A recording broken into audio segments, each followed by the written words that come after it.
بسم اللہ الرحمن الرحیم۔ نبی کریم صلی اللہ علیہ وآلہ وسلم کی زبان اقدس سے کبھی کسی کے لیے بد دعا نہیں نکلی۔ آپ نے ہمیشہ سب کے لیے دعا ہی فرمائی، لیکن 4 افراد اور 2 عورتیں ایسی تھیں جن کے بارے میں نبی کریم صلی اللہ علیہ وسلم کی رحمت للعالمین والی زبان اقدس سے بھی قتل کے الفاظ نکلے،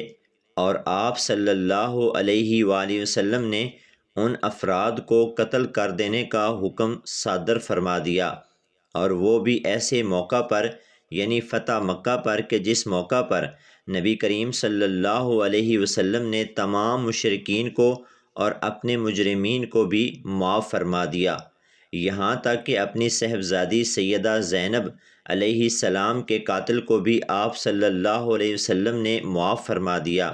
جب ان افراد کے بارے میں آپ صلی اللہ علیہ وسلم سے ان کو قتل کر دینے کا حکم ارشاد فرمایا تو یہ لوگ جا کر خانہ کعبہ کے پردوں میں چھپ گئے، کیونکہ خانہ کعبہ ایک حرمت کا مقام تھا اور اس کے پردوں میں چھپنے والے کو تو امان ہی امان تھی، لیکن ان بدبختوں اور مشرکین کے گناہ اس قدر سنگین تھے کہ اللہ تبارک و تعالیٰ نے حکم دیا کہ اے میرے نبی، اگر یہ کعبے کے پردوں کے اندر بھی چھپ جائیں تو بھی کعبے کے تقدس کا خیال نہ کیا جائے اور ان کو وہاں سے نکال کر قتل کر دیا جائے۔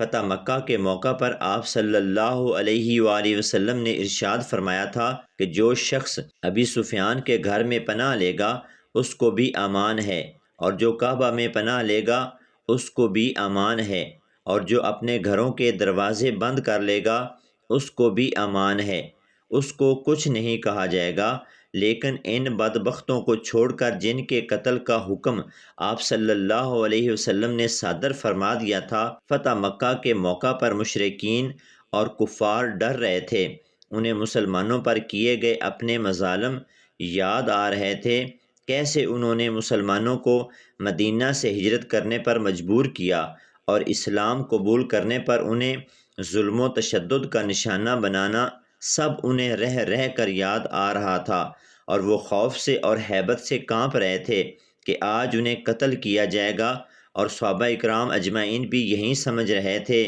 کہ آج تو خون بہانے کا دن ہے۔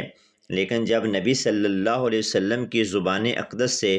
عام معافی کے الفاظ برآمد ہوئے تو مشرکین بھی حیران اور پریشان رہ گئے، اور بہت سے کفار نے اس موقع پر نبی کریم صلی اللہ علیہ وسلم کی نبوت کو قبول کیا اور اللہ تعالیٰ پر ایمان لے آئے۔ جن کو قتل کرنے کا حکم صادر فرمایا گیا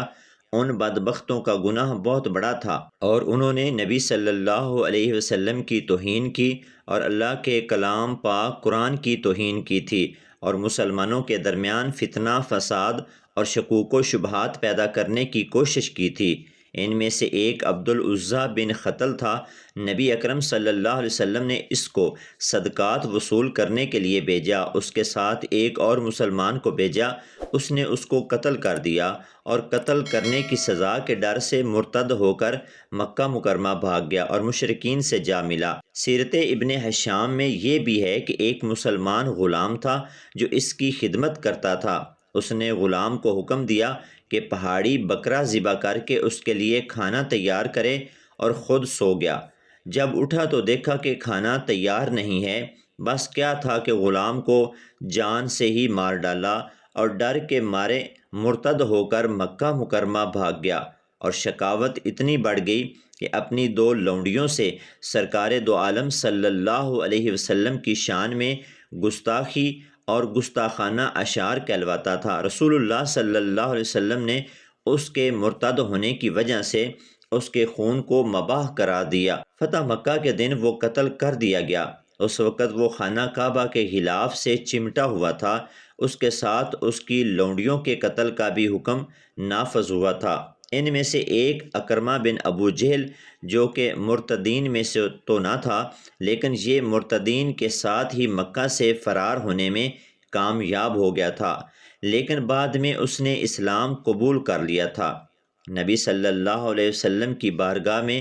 حاضر ہو کر معافی کا خواستگار ہوا تھا۔ نبی صلی اللہ علیہ وآلہ وسلم نے اس کو معاف فرما دیا تھا۔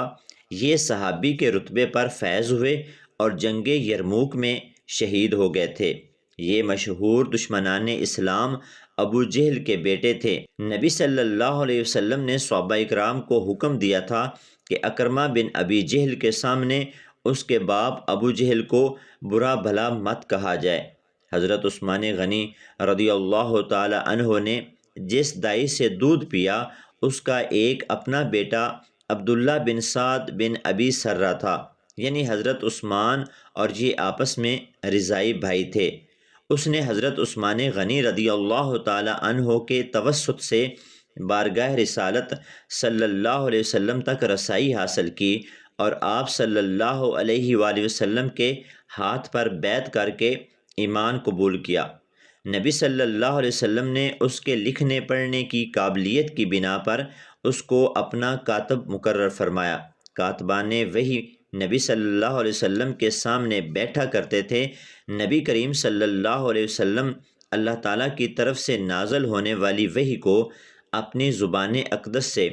تلاوت کرتے اور کاتب وحی اس کو سن کر لکھ لیا کرتا تھا۔ علامہ سیوطی اور ابن ارقم کہتے ہیں کہ ایک دن کسی سورت کے نزول کے وقت نبی کریم صلی اللہ علیہ وسلم نے جب وحی لکھوائی تو اس کے آخر پر ابن سرہ نے اللہ تعالیٰ کی شان میں ہی ایک تعریفی جملہ ادا کیا جو کہ نبی کریم صلی اللہ علیہ وآلہ وسلم کو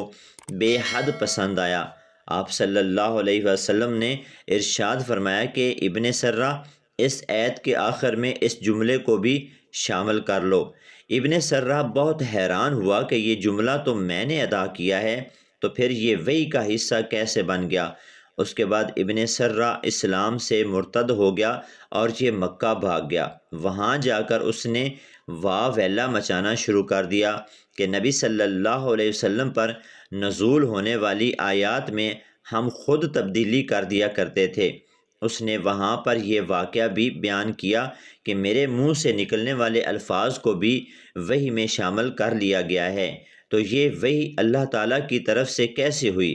اس میں تو عام انسانوں کی زبان کے الفاظ بھی شامل ہیں۔ چنانچہ اس نے مکہ جا کر نبی صلی اللہ علیہ وآلہ وسلم اور قرآن مجید کی آیات کی توہین کرنا شروع کر دی اور عام مسلمانوں کو قرآن مجید کے خلاف شکوک و شبہات میں ڈالنے لگا۔ یہی وجہ تھی کہ فتح مکہ کے موقع پر نبی کریم صلی اللہ علیہ وسلم نے ابن سرہ کے ساتھ سختی سے پیش آنے کا حکم دیا